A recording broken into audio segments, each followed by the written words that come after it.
Assalamualaikum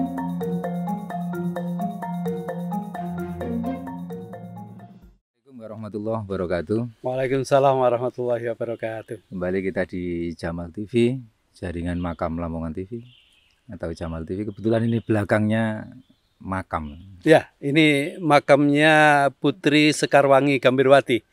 Beliau ini adalah salah satu putri dari Kerajaan Majapahit dari Prabu Brawijaya kelima. Oh, Ya. sampai Kembang Bau Moro Nyamplung sini ya? Ya, sampai sini. Jadi waktu akhir dari ada Sandiaka Laning Majapahit itu, waktu itu Putri Sekarwangi Gambirwati ini lari ke hutan Moro Nyamplung ini beserta para pengawalnya. Itu berarti Brawijaya Dari Brawijaya kelima. Ya.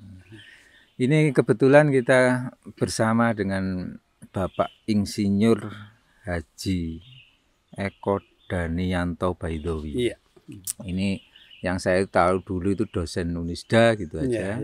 Tapi sekarang jabatannya Ketua Persatuan Insinyur Indonesia di Kabupaten Lamongan. Kabupaten Lamongan dan juga kebetulan saya juga di Jawa Timur juga di wilayah. Pengurus wilayah juga. Wilayah Jawa Timur.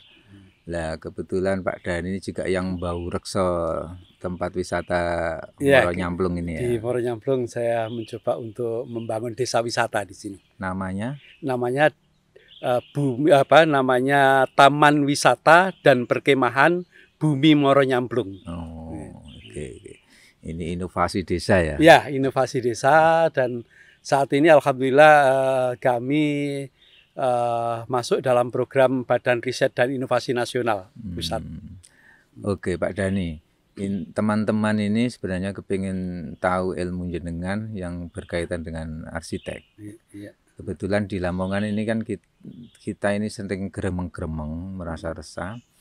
Konsep-konsep apakah ada tentang bangunan-bangunan gedung-gedung di Lamongan sesuai keilmuan arsitek itu menurut Pak Dani? Ya. Tentu saja kalau kita bicara tentang arsitektur memang tidak lepas dari sejarah dan budaya. Jadi ada istiadat. Kebetulan pada tahun 80-an itu saya mengadakan penelitian tentang sejarah arsitektur Lamongan. Saat itu bersama Pak Profesor Yosef Priyotomo dan Profesor Budi Hartono dari ITS Surabaya. Jadi pada tahun 85 saya menerbitkan buku saat itu. Namanya buku Arsitektur Permukaan. Yang berisi tentang bangunan-bangunan tradisional, mulai bangunan rumah sampai bangunan balai desa. Saat itu kami sudah menyampaikan juga ke Pemda Lamongan saat itu sebetulnya. Intinya apa itu?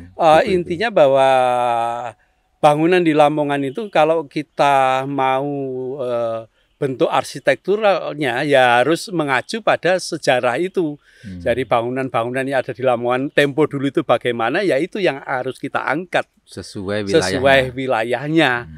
Di Kabupaten Lamongan itu ada beberapa jenis arsitektur yang ditunjukkan dari atapnya, dari ornamennya, dari bahannya dan lain sebagainya itu.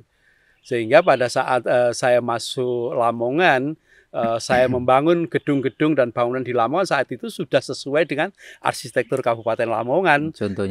Contohnya saya membangun kantor PKPRI, gedung kantor PU, kantor lingkungan hidup, kantor dinas perhubungan, Gesos Pemkap itu, ada kantor Partai Golkar, ada kantor gedung PGRI dan lain sebagainya. Termasuk saat itu saya membuat landscaping Gua Maharani dan landscapingnya Taman Wisata Bendungan Gondang. Ya. Terus setelah itu kira-kira Pemda masih menggunakan konsep-konsep arsitek enggak? Yang pejabat yang sekarang. Kadang-kadang kita tahu bahwa situasi di Indonesia itu kan masa periode 5 tahunan. Kadang-kadang dengan kekuasaan atau pimpinan yang baru ini tidak lagi mengajak bicara orang yang sebetulnya mengerti tentang sejarah arsitektur Lamongan ini. Mereka menggunakan konsep-konsep baru yang diambil secara instan. Padahal sebetulnya ini kurang tepat. Itu. Berarti memang Pemda selama ini tidak mengambil referensi dari para arsitek untuk membangun konsep itu? Saya memang kurang tahu detailnya, tetapi kalau melihat bangunan-bangunan Pemkap yang baru ini arsitekturalnya sudah bergeser. Seperti saya melihat Tugu Perbatasan. Yang Saya Lamongan melihat, Gresik itu ya Lamongan Gresik. Dulu sebelumnya memang itu sudah saya buat bahwa kita ini mengacu pada bentuk-bentuk dari Majapahit. Gitu. Bahkan waktu dulu sudah saya buat Tugu Perbatasan itu bentuk Majapahit, tapi justru dirubah dengan gapura padu raksa yang sebetulnya itu kurang tepat kalau bentuk itu digunakan sebagai Tugu Perbatasan, karena itu adalah gapura makam. Ya, sebenarnya kalau konsep Lamongan sebenarnya kalau ngomong historis ikut apa sih maksudnya secara historis? Ini Majapahit atau Kalau Airlangga? Lamongan ini sebetulnya kan lebih banyak masuk ke Majapahit ya. Lebih banyak masuk ke Majapahit karena banyak situs-situs seperti situs di Muaro Nyamplung ini, ada beberapa situs makam, candi, batu-batu candi, batu-batu peninggalan itu semuanya hampir dari kerajaan Majapahit. Bukan Airlangga. Kayaknya bukan, jadi Majapahit, tetap Majapahit. Ya. Terus selama ini bangunan-bangunan yang baru-baru di Lamongan kayak lantai 7 Gedung Pemda itu berarti tidak ada konsep historisnya atau memang? Kalau saya melihat gedung Pemkab itu hanya arsitektur tempelan saja, karena semuanya ornamennya hanya ditempel-tempel. Jadi kalau makanya saya namakan itu hanya arsitektur permukaan saja itu. Arsitektur permukaan. Maksudnya arsitektur permukaan itu tempelan. Hanya tempelan-tempelan saja. Tidak punya akar. Nah, tidak ada akar konsep historisnya. Menurut Pak Dhani kira-kira harus bagaimana Pemda dalam membangun ya, saya kira Pemkab Lamongan harus mengajak bicara ahlinya lah ya, ahlinya kita yang arsitek-arsitek senior ini, para ahli-ahli sejarah itu kita ajak kumpul lah, bicara bersama ya.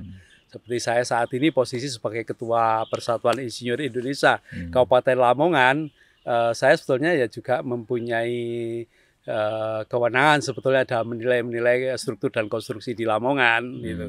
Dan sebetulnya bisa dimintai masukan-masukan untuk sesuatu yang terkait dengan bangunan dan konstruksi di Kabupaten Lamongan. Ini Pak Dhani, di Undang-Undang tahun 99 sudah ada kepresnya juga.